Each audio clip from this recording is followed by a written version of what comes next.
gentlemen, this is Trisha with Insectopia, and we are here looking at another insect today.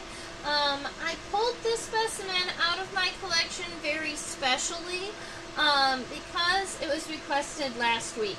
Now, admittedly, I do believe I should have more than one skipper in my collection, although I don't spend a lot of time collecting in day, so I don't admittedly have very many butterflies in my collection. I have many more moths because my preferred collecting method is blacklighting at nighttime. I think that that's such a cool method, and I've got all of the hookup and the setup for all of that.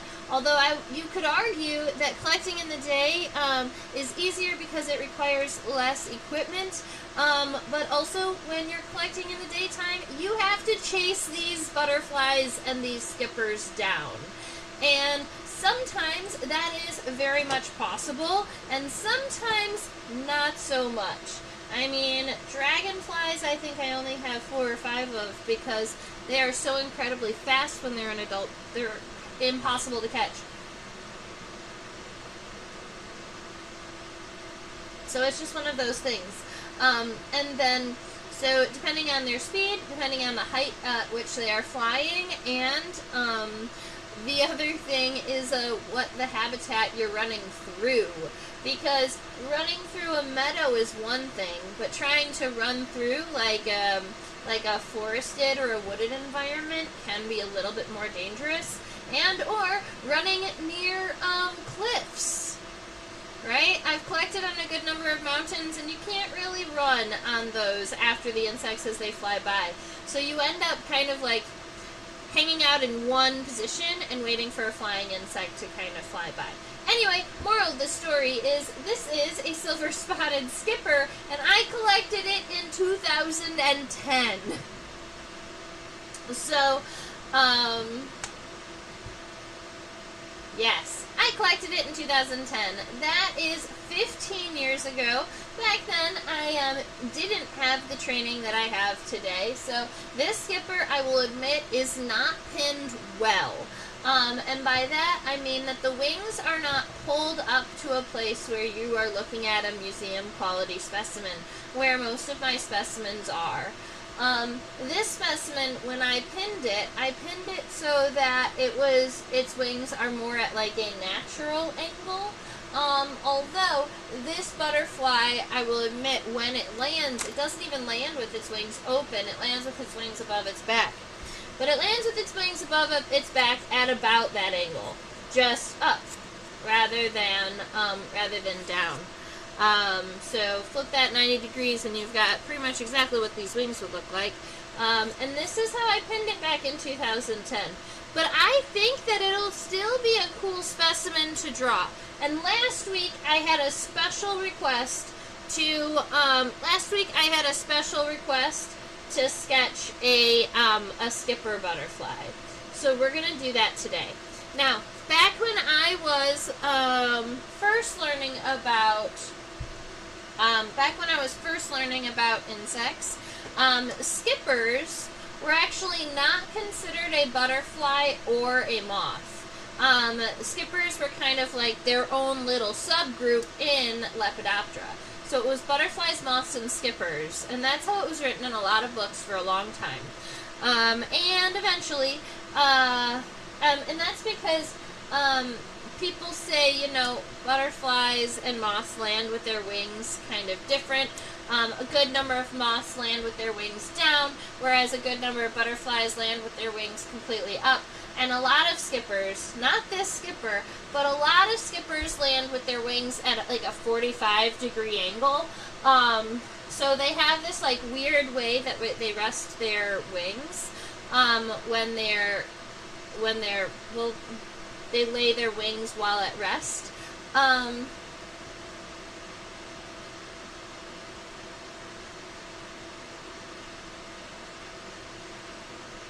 Yeah. Oh, another difference between skippers, butterflies, and moths is going to be the antenna. Skippers have a clavate or a knobbed antenna, but that knob, it comes down into like a curve. So skippers have these kind of hooked antennae. And we'll be able to see that when we zoom in and look at all of those segments in a moment. I think that gives us enough information about skippers. Their caterpillars are super adorable, and you can tell a caterpillar skipper, a skipper caterpillar from all of the other caterpillars, because skipper caterpillars have like a little neck-like region. So you'll have the head capsule, and then the thorax right behind the head is like way narrower than the rest of the body, and then you got a big fat abdomen. So you've got this almost like this neck at the base of the head capsule of skipper caterpillars, and they look kind of funny, and they're the only caterpillars that have that. So if you've ever seen a caterpillar that looks almost like it has a rubber band around its neck, or it like has a really defined neck region, that's likely a skipper caterpillar.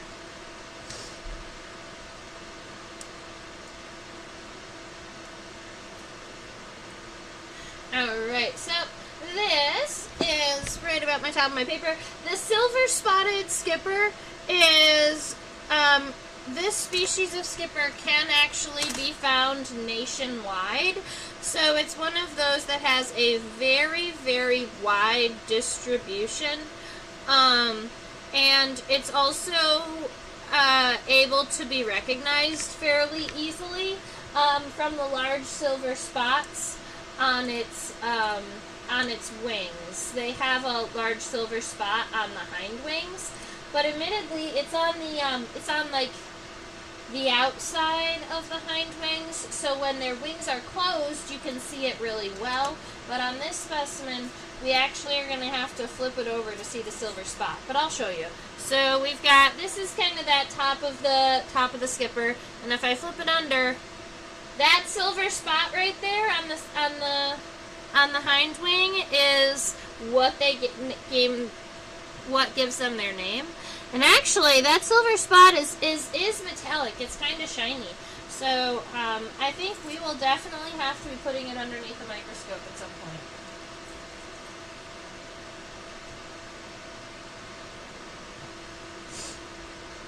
Alright. The species name on the silver-spotted skipper is this right here, Epargyreus clarus. It might be Epargyreus clarus. I'm not sure if that Y is pronounced with an I or an E.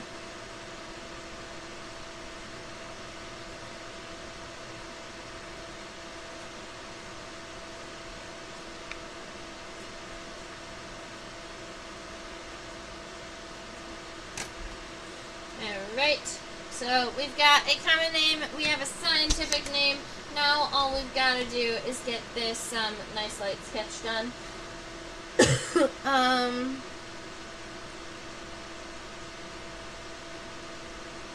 This butterfly is fairly wide with it being down, with its wings being down at such a strong angle.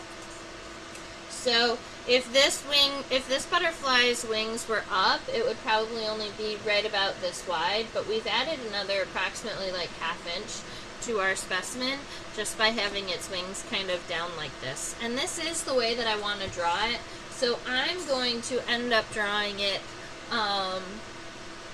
in a landscape perspective on my paper.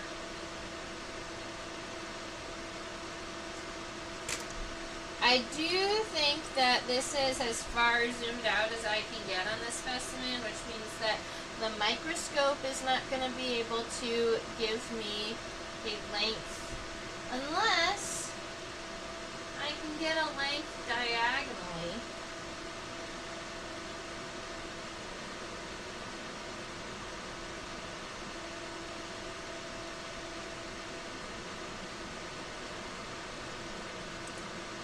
Looking like not. But the eyes from this view are really awesome looking.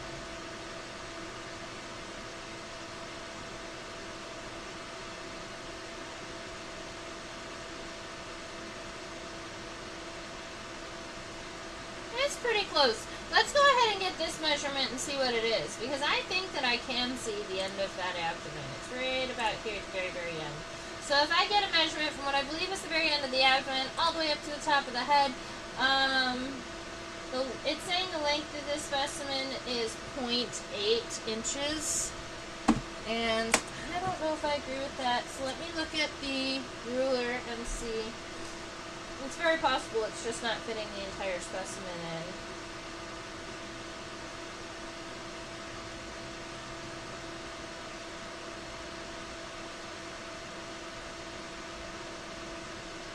I was going to say a little over 3/4. Yeah, that's 0.8. Oh, right. So, that looks about right. So it's about 0.8 inches, but let me get that into centimeters for those of you out there.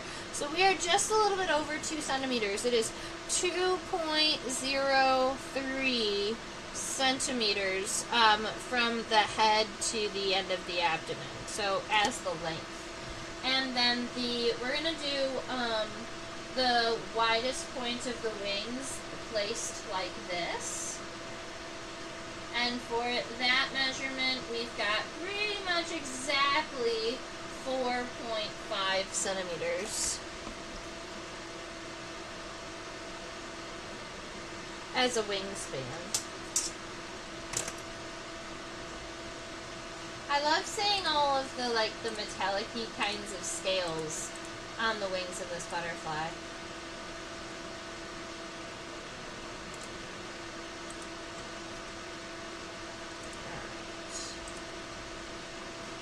I'm going to just go ahead and rotate this skipper back. We're going to get the head in focus and start our sketch here.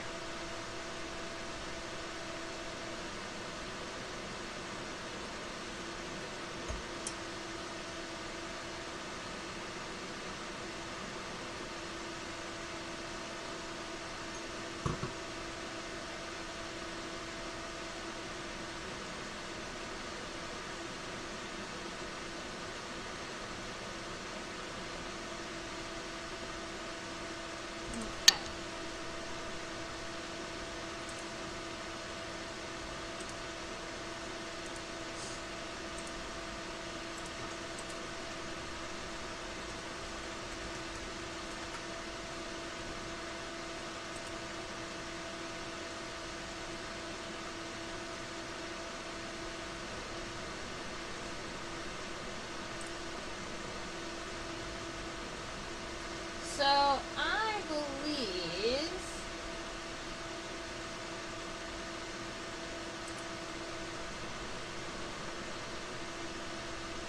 believe I have a bonus fact for you, but I don't want to be wrong, so I'm trying to look it up just to make sure that I'm correct, and I can't find it quickly on the internet. So, we have a couple of times looked at both butterflies and moths and noticed that there's this kind of V shape on the edge of the thorax of really thick scales. And I always actually kind of wondered if it was just the scales or if it was the sclerite or the exoskeleton underneath. Look at that. It is definitely the sclerite. Now, I actually did have somebody reach out to me and let me know that that part there on the butterfly was called the tegula, although I thought the tegula on a butterfly was much, much smaller, kind of a small scale at the base of the wing, but that would kind of make sense because the tegula in a hymenopteron, a tegula in a bee wasp or an ant, is going to be kind of that shoulder piece right above the wings to kind of protect some of the musculature, and that's what that sclerite is doing. Is it's protecting the muscles of the wings that are going to help with flight.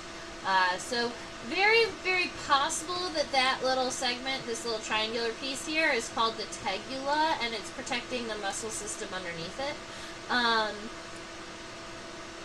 And if any of you out there know better, if this is actually called something else, I would love to hear. I'd love to hear your thoughts. Alright, so we're going to go ahead and get started with this really light sketch. I always like to kind of look at our basic shapes that we have here. And we're going to start this skipper with 2 parentheses fairly far apart, because we can see that this head is kind of oblong. So we're going to start 1, go a little while, and 2. So we've got 2 little parenthesis shapes. That's going to be the width of the head. And then I'm just going to connect them with straight lines across. As long as both of your parentheses are the same size, you shouldn't have a problem with making those lines nice and straight. Moving back from the head, we've got this thoracic region. The thorax is going to have those 2 tegula, so I'm just going to kind of throw those in there so that we can kind of see what's happening. And then on the outside of those are going to kind of connect to the base of the head there. Keep in mind that all of these lines are going to be nice and light, because there's a good chance we're going to be changing them. And then we have the rest of this thorax to deal with. And admittedly, something wonky is happening. Oh, okay. So this is the prothorax, that little sliver here. This is the mesothorax. And then this right here is the metathorax. So you do have all 3 of the thoracic segments visible from a dorsal perspective. Alright, we're going to grab some straight lines coming down from right around here, and now it looks like a funny looking human. No, we're going to give ourselves kind of a V cut shape in here. Keep in mind, this is just what it looks like kind of zoomed out. We're going to be zooming in and grabbing more detail when we finish it up. And then right there at the very bottom, I'm just going to create myself a nice round kind of portion there. So that is the head, and this would be the thorax. So we do need the abdomen, and what I'm going to do is I'm just going to scooch this specimen up so we can see the tergites, or the top segments of the abdomen.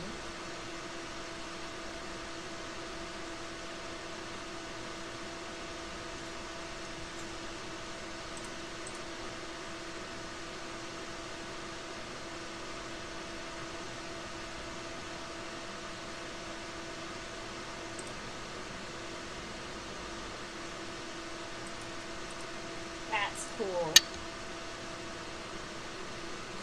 Alright, we are not trying to add lots of detail right now. We're just trying to get an approximate length, and we're trying to get all of this stuff nicely sketched in. So we can see the abdomen. I also want to kind of pull this specimen over and look at it here, because we can see the head and the thorax.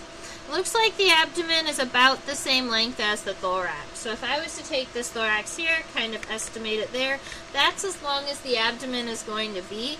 And then there is like a distinction between the thoracic and the abdominal region. So I'm just going to give myself almost even like a little bit of a true space here. And then it's going to end up kind of getting darkened in a little bit. But we've got that space here, and then it's just going to come down to kind of a point. The thing is that this isn't the entire width of the abdomen, but this is going to be the abdomen that is visible from the hind wings that fold right back and over. So let's sketch those wings, and I can show you what I'm referring to. So with the wings here, let's go look at kind of where the front wing connects with the thorax.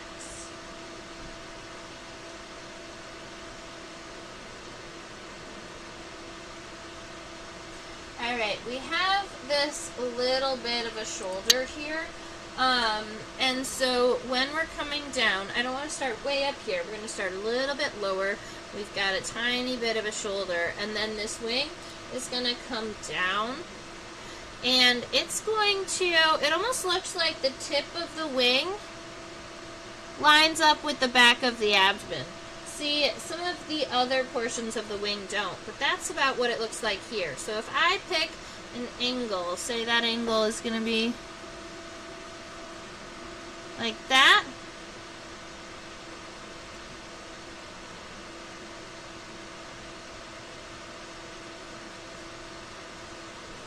Yeah. Alright, so I'm going to grab my butterfly's angle, which would be something along that lines, all the way down, approximately lined up with the end of the abdomen. So mine needs to go down a little bit further.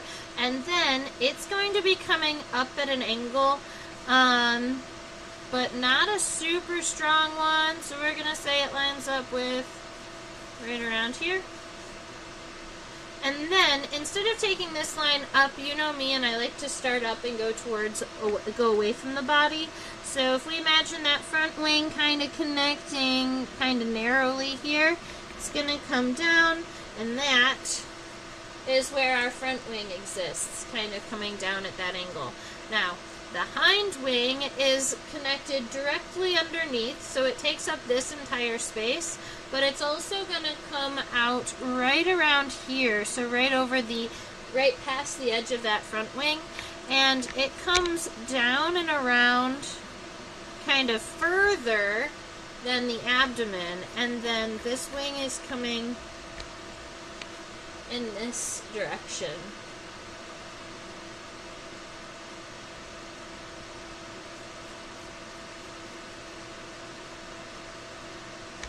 And these wings are going to, actually I think it needs to be wider.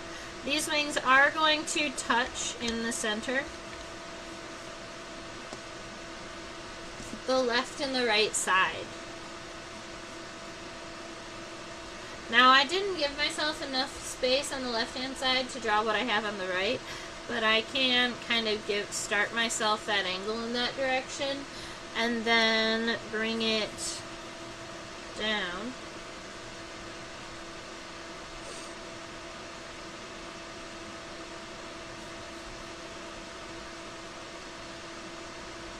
There we are. So, that I will admit is looking a little funky right now, but we are going to be able to zoom in and fix some of the things that look a little bit funkier about this skipper. I think that there's definitely some work to be done in the thoracic region, and I think that maybe my body is a little bit wide. I'm probably going to be narrowing the tegula down a whole bunch. So let's go zoom in the head and see what it looks like.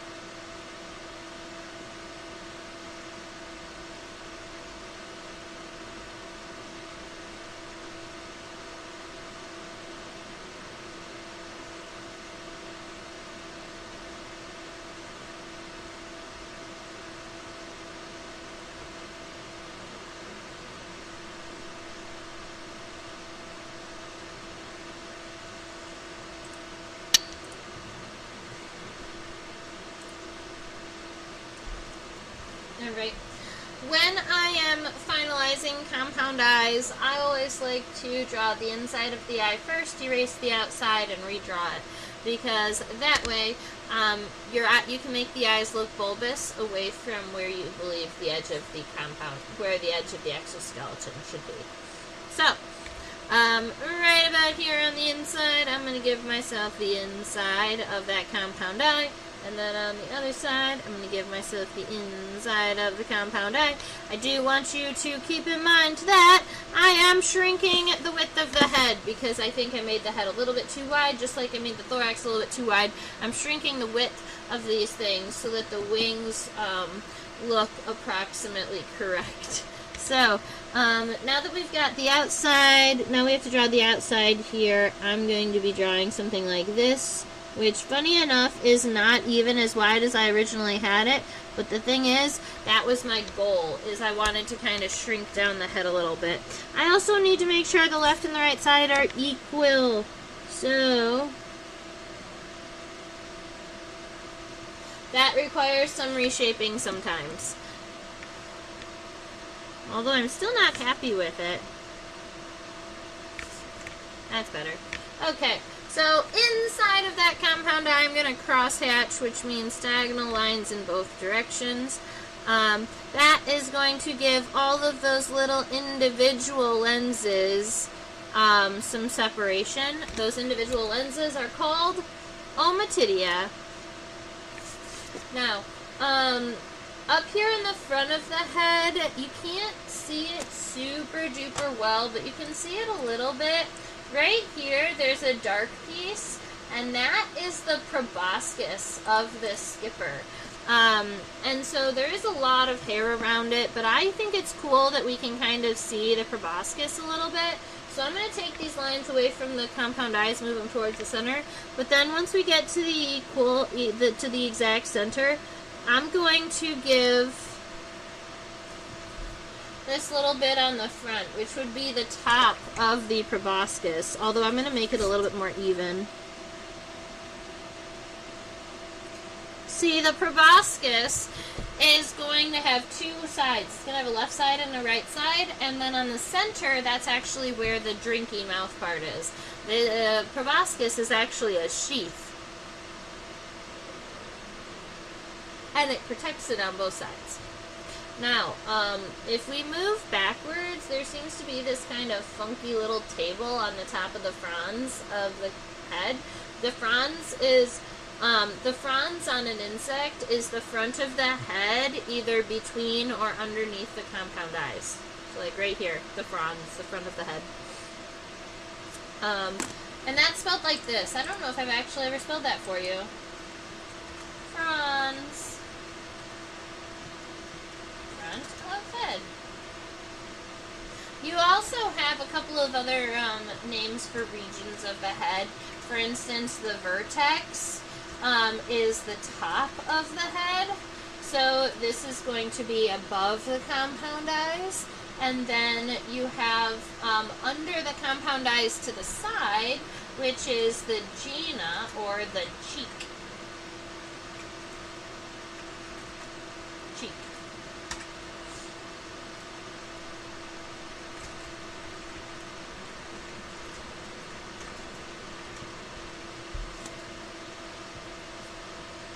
Alright, we do have to add these, antennae here. We've got the antenna socket on the left and the right side of the frons table. So I'm just going to give myself a little rectangular piece here, and that's where my antennae are going to go. And then I'm going to take the antenna and kind of run them in this direction. I am going to end up running those antennae through or over top of the compound eyes. So I don't love that because I've already crosshatched within them. But we are going to do it anyway. So, I'm going to say right around here. And I didn't actually line it up with the antennal socket, so I'm going to fix that. Okay. And then those antennae go down about a third of the length of the wings, so they're going to come down to about this point. I already kind of have a really nice light line here to kind of estimate my length. So, the only other thing we need to do is look at the tip of the antenna.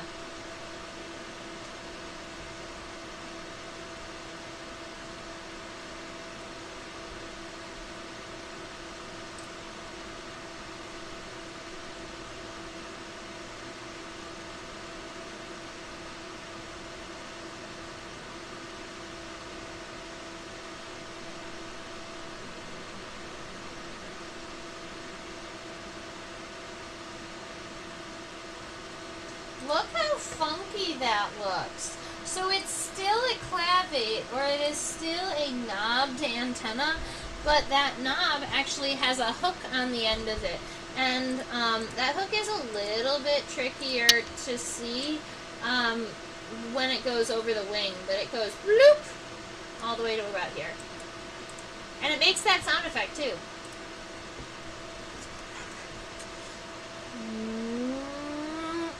Alright, so we've got all the way to where about the club is where the knob forms. It's gotten a tiny bit bigger, and then it goes wee. And you've got that hook. And then make sure that the antenna is narrowest at the base.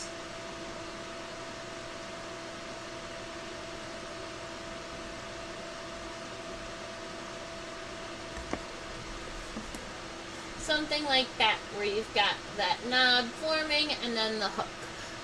This is still what we would consider a clavate antenna.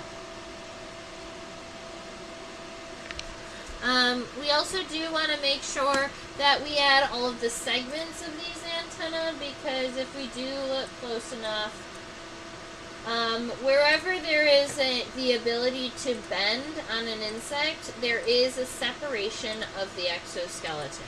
So there are all of these little individual segments here.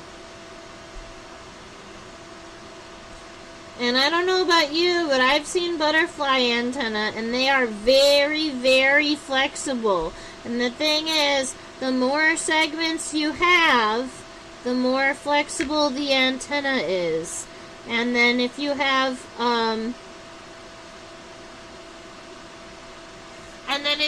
really, really long segments, you are not going to have very flexible antenna. Alright. So, I'm not drawing the left side of this butterfly, but I will go ahead and just kind of start this antenna, just so that it looks kind of normal at the base. Well, okay. I drew the whole antenna, I'm just not going to give it segments.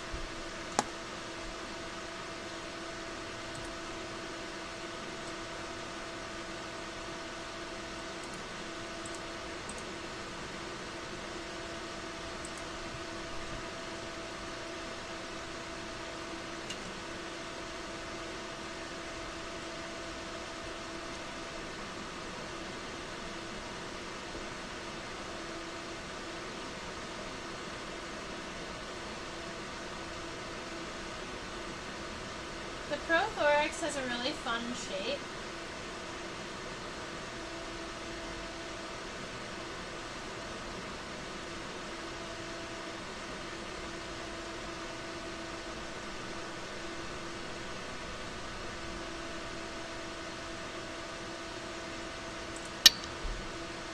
It almost looks a little bit like a crown, kind of the way it swoops like this.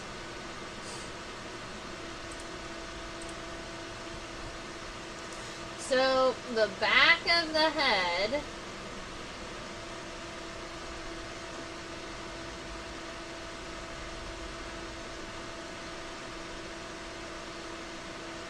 it almost looks like this plate right here goes up above the head a little bit. I thought that this was the prothorax here, but it looks like you also have another segment way up here, and I want to make sure we get both of them in. So, right at the base of this compound, right at the base of this head here, is not actually going to be where the line goes straight across.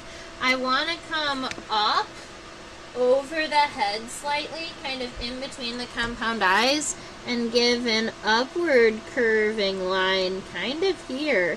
That's going to kind of cut off some of those compound eyes over to the left and the right. This is going to come down at an angle that actually matches those compound eyes, and then once you get a little bit past them, we're going to give it that kind of swoop with the one. Let's see, it's going to go wee, and then make sure it matches at the very, very center, right? So insects are symmetrical, so wherever your center line is, that's where this little point should be. So we've got the one guy, and that's pretty nifty, but then we have to do one more, and this next one is it's narrower, so it's more of like this. Alright, and that is going to be the first region of the thorax, and we can move into what I think is the mesothorax, the second segment of the thorax. That's this guy right here. Ooh, this must be the light. Ow, the light's hot.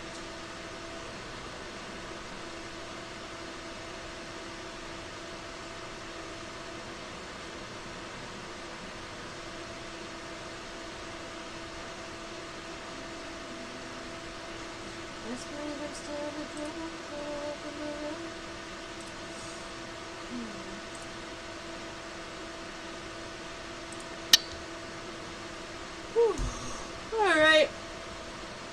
So now we've got some of these, now we have some of these sketch kind of started, and I can see how and why we're gonna be changing some of this up. For instance, our body needs to be narrower, but also that's really long for this segment. I think it's gonna be significantly shorter than that too.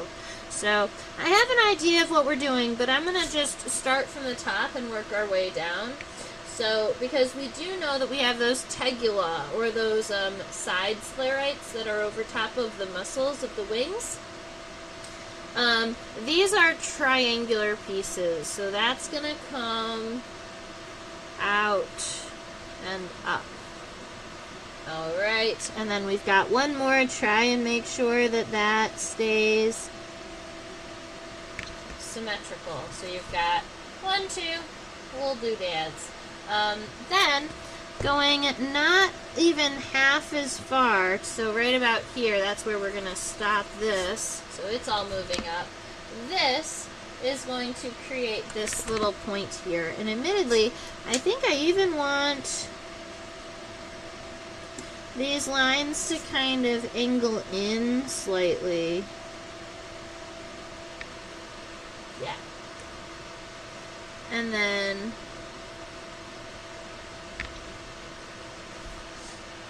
we've got that point. Now there is a little bit of a seam in the center line of this thorax, although I do not believe it's a suture, so I'm not going to connect it to either top or bottom, but if you want to give that line, you can. Then moving on backward, funny enough, if I was to give whatever this segment's name is, I would name it the scutellum. Although I don't think that butterflies or moths even have a scutellum.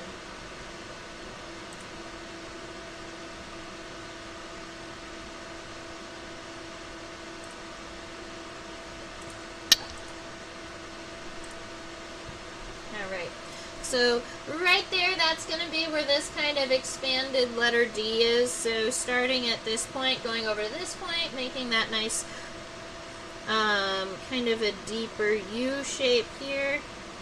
Make sure that those edges are nice and rounded off, and that is the end of the mesothorax there. Now, keep in mind that what was visible of our abdomen was equivalent to the length of this, was equivalent to the length of the thorax here. So if I'm to take the length of the thorax now and push it down, the abdomen is only going to be visible till approximately right around here, which is significantly shorter than we originally had, but it also makes the wings look a lot more realistic to that size.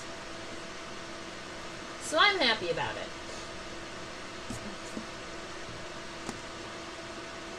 So let's go look at the abdomen, see what's up, and then we can do wings after that.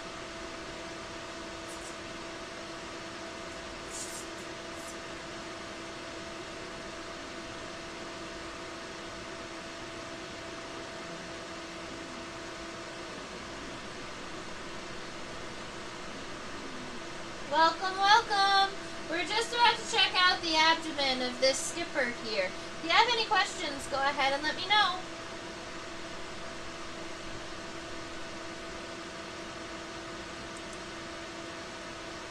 Alright, so we are looking at the top segments of the abdomen of this moth.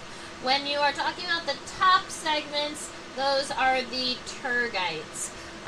The exoskeleton is measured in kind of plates, and we've got top plates and bottom plates. Now, the when we look at the abdomen here, we've got a little bit of space between these two, but it's just because they connect kind of low on the bottom. So we're going to go ahead and get this started here. Keep in mind the edges of the abdomen are going to have a lot of hair coming over them, because the hind wing has lots and lots of CD, or lots and lots of hair.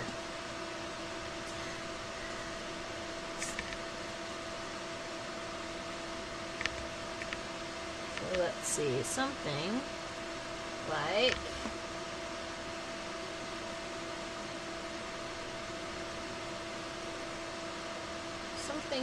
this. And then we get to count how many segments are visible of this abdomen. That is 1, 2, 3, 4, 5. So we're going to subdivide this into 5 segments. That looks like the first one actually being kind of narrow. 1, 2, 3, 4, 5. That is too big. I think when I counted them, I didn't count that narrow one on the top. 1, 2, 3, 4, 5. Yeah, I didn't count the narrow one on the top originally, so it is 6.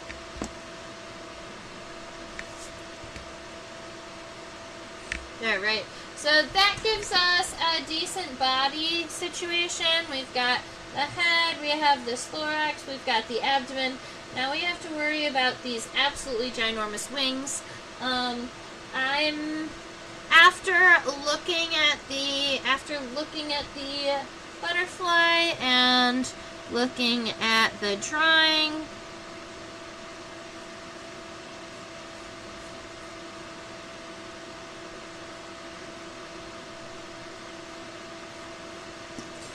I think I need to bring the wing out even more. I'm thinking that is going to be better. So I'm going to bring the wing out just a little bit further. And I'm happy about that shape. And then for the hind wing, I'm just going to bring it up a little bit because I brought it down so much because of the... I brought it down a whole bunch because of the length of the body, but we shrunk the body. So that should be decent. Alright, I'm going to darken this outline, and then we're going to add, kind of quickly, we're going to talk about wing venation and add the wings. So, let's see.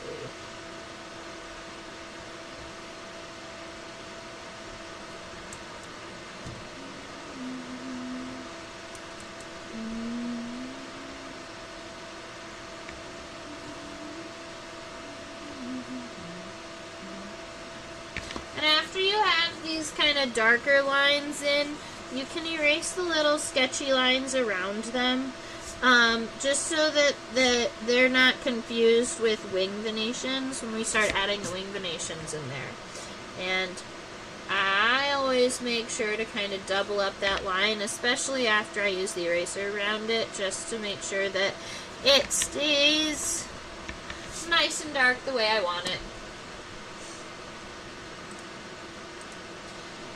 Now, wings, we have costa, wing veins. We've got the costa, we have the subcosta, we have the median, and the cubitus, and the anal.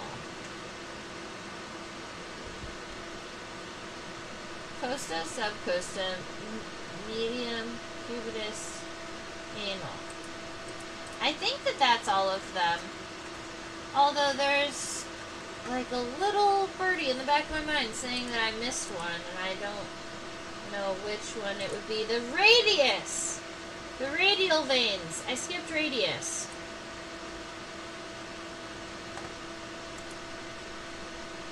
Costa, subcosta, radius.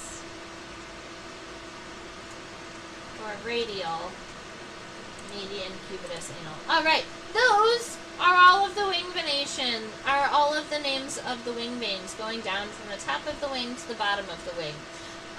The costa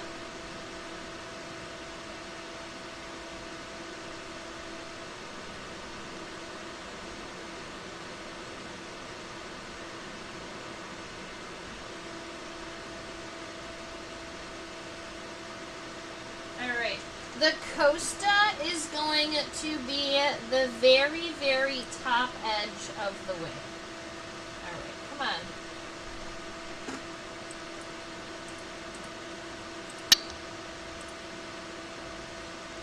There it goes.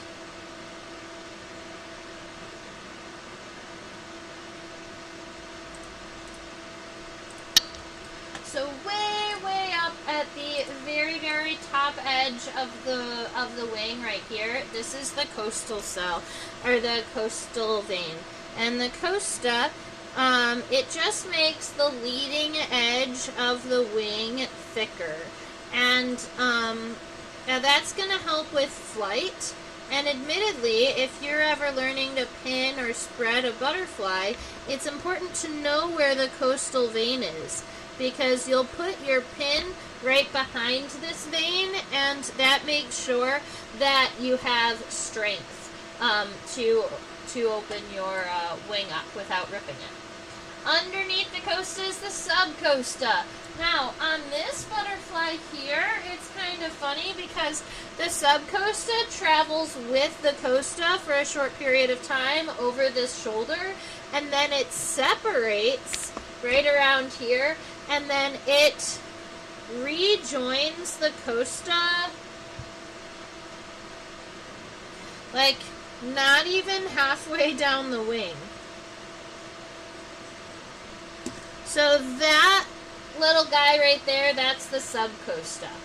Now, in butterflies, there are radial veins 1 through 5. So you've got R1, R2, R3, R4, and R5. Now, these veins, when it starts, that creates the top of the distal cell, but then it's going to kind of fray off into all of these separate veins. So, I don't know if you can see this. Alright, so you see there's actually like 3 veins that go up and towards the top edge of the wing, and the top edge of the wing is the costa.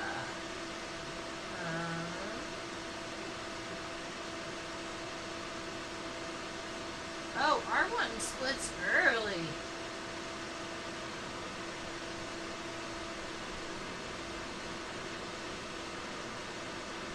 Okay.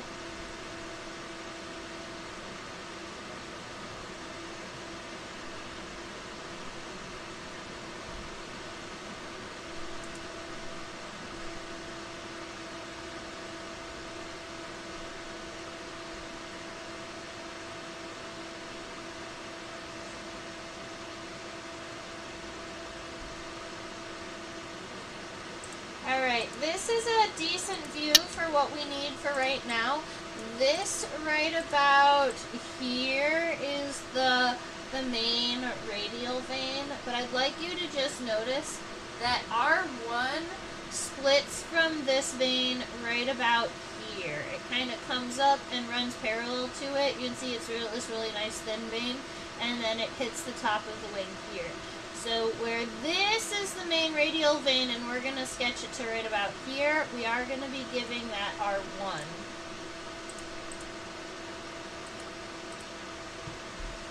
So for this guy, we're going to just come here. The radial vein is the next one. Let's see, it's going to kind of come this way.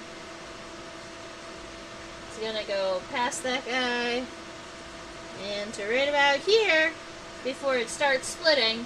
But then R1 way up here over near the shoulder, even before the subcosta vein splits out, you get this R1 vein that's nice and thin. It runs the top of this wing and then goes towards the margin right about like that. Then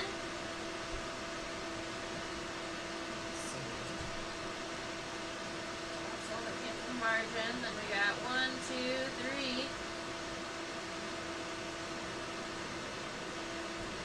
So we've got this one here is going to then, it gets closer to, it kind of gets a little bit closer to the margin here, and then it splits 1, 2, kind of close to one another, and it will eventually go 3. So that is 1, 2, 3, 4.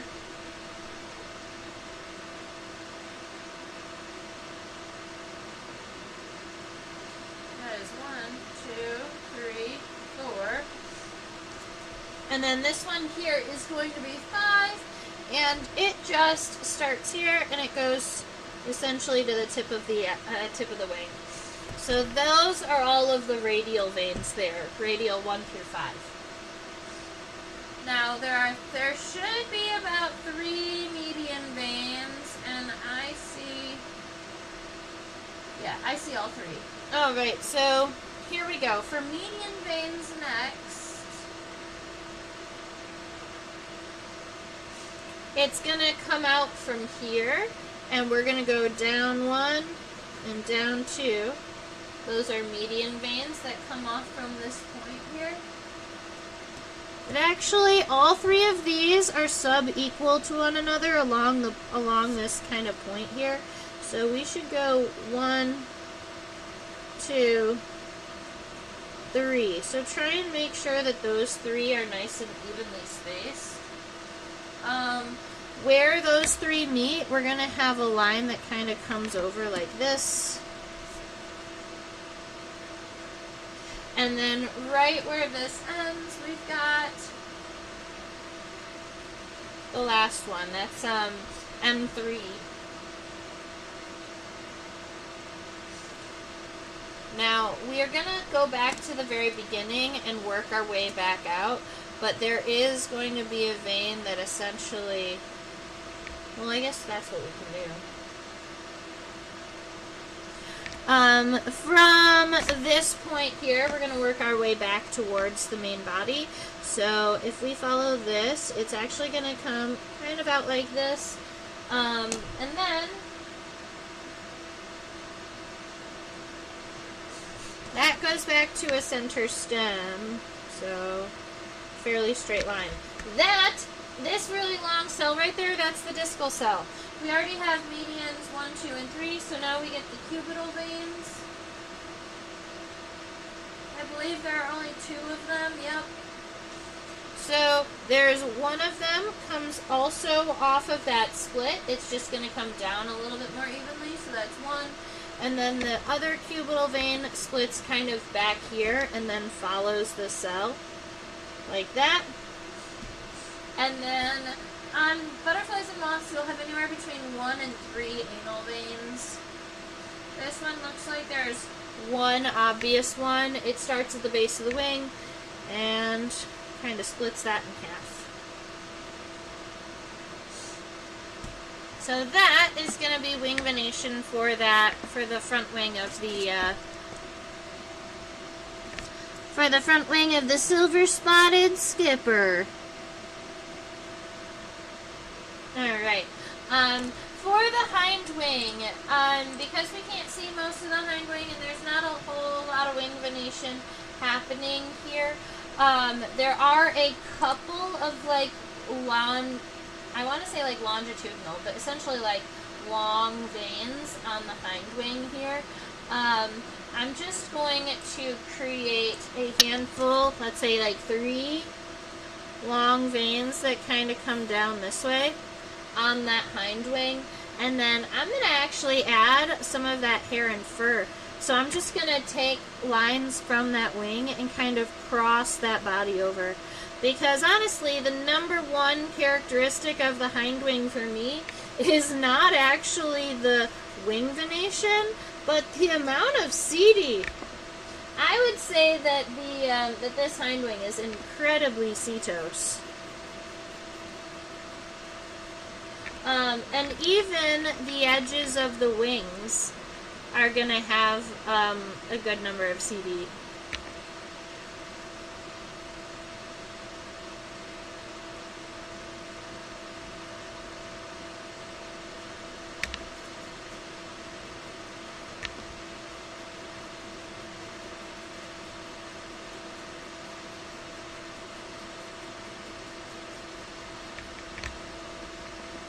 Okay, so you know me, I like to draw approximately half of the insect that we are drawing so that,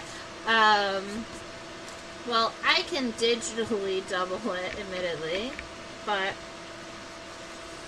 that just saves on time for live streams. We had some good tufts of hair up on the head, too.